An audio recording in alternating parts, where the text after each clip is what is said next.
नमस्कार दोस्तों, कैसे हैं आप सभी। स्वागत है आप सभी का स्टडी पॉइंट्स चैनल पर। और आज की इस वीडियो में हम अध्ययन करेंगे अधिगम एवं उससे संबंधित कुछ महत्वपूर्ण प्रश्नों का। जी हाँ दोस्तों, आज हम पढ़ेंगे अधिगम और उससे संबंधित कुछ महत्वपूर्ण प्रश्न। जैसे कि यहाँ पे दिया गया है कि अधिगम जो है वो क्या होता है, निरंतर होता है। क्या होता है, अधिगम जो है वो क्या होता है, निरंतर होता है, कंटिन्यूसली वो चलता रहता है।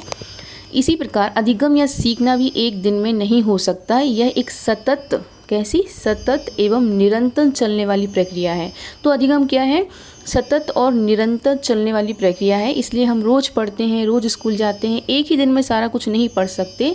यानी कि बूंद बूंद करके ही घड़ा भरना होता है, एक दिन में सारा कुछ नहीं सीखा जा सकता है। तो अधिगम क्या होता है, निरंतर चलने वाली प्रक्रिया होती है। ठीक है। अधिगम जो है वो समायोजन में होता है। मतलब अधिगम में समायोजन होता है कैसे कि आप जो हैं कभी कुछ सीखते हैं, कभी कुछ लोग जल्दी सीख लेते हैं, कुछ लोग देर से सीखते हैं। किसी का आयु लेवल हाई होता है, किसी का कुछ कम होता है। तो सब अपने अपने हिसाब से जो है क्या करते हैं, लर्न करते हैं। तो अधिगम जो है समायोजन में होता है। मतलब अधिगम में समायोजन होता है। आप कभी आगे ज़्यादा सीख जाते हैं। जो लोग थोड़ा जिनका IQ लेवल अच्छा होता है वो जल्दी सीख जाते हैं, जिनका थोड़ा कम होता है वो कम सीखते हैं, बट देर से सीखते हैं, बट सीखते हैं। लर्निंग जो प्रोसेस है वो चलती रहती है। ठीक है। नेक्स्ट, अधिगम रैखिक नहीं है। मतलब ऐसा नहीं है कि आपने कुछ एक बार सीख लिया तो आप सीधी रेखा में उस पर ही बढ़ते जा रहे हैं, ऐसा बिल्कुल नहीं है।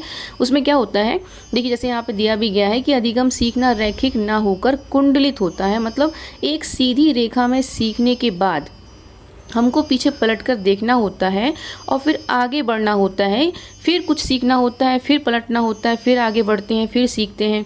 तो इसे हम कहते हैं स्पिरल लर्निंग, मतलब अधिगम रैखिक। तो अधिगम रैखिक नहीं होता है। क्या होता है कि ये जो है हम आगे जो भी हम सीख रहे होते हैं, जब हम पीछे देखते हैं, पलट के देखते हैं कि हमने क्या सीखा, फिर उसको देखते हुए आगे और कुछ सीखते हैं, आगे बढ़ते हैं। तो ये ऐसा नहीं है कि आप सीधा एक ही रेखा पे बढ़ते जा रहे हैं कि आपने जो भी सीखा तो उसी पे बढ़ते जा रहे हैं, ऐसा नहीं है। आप पीछे मुड़ के भी देखते हैं, पलट के भी देखते हैं कि आपने पीछे क्या सीखा था, उससे अभी आप क्या सीख सकते हैं। ऐसा हम सीखते हुए आगे बढ़ते हैं। अधिगम जो है वो सार्वभौमिक होता है। पूरी दुनिया में आप कहीं भी चले जाएं, आप कहीं पे भी कुछ भी सीख सकते हैं, इसलिए इसे सार्वभौमिक कहते हैं, यूनिवर्सल कहते हैं। इसके अलावा अधिगम या सीखना सार्वभौमिक होता है, यानी पूरी दुनिया में एक जैसा ही होता है, यानी कि किसी भी समय किसी भी जगह सीखा जा सकता है। अधिगम जो है वो क्या है, उद्देश्यपूर्ण होता है। सीखने के लिए किसी भी प्रकार का उद्देश्य या मोटिवेशन ज़रूरी होता है।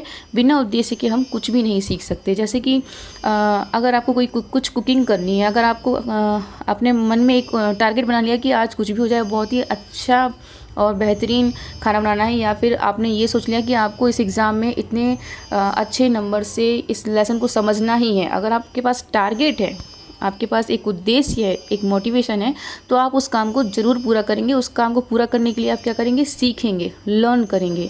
तो ये था हमारा आज का अधिगम और उससे संबंधित कुछ टॉपिक्स जो मैंने आज आपके सामने रखे। If you like my videos please like, share and subscribe. आज के लिए बस इतना ही। Thank you, bye.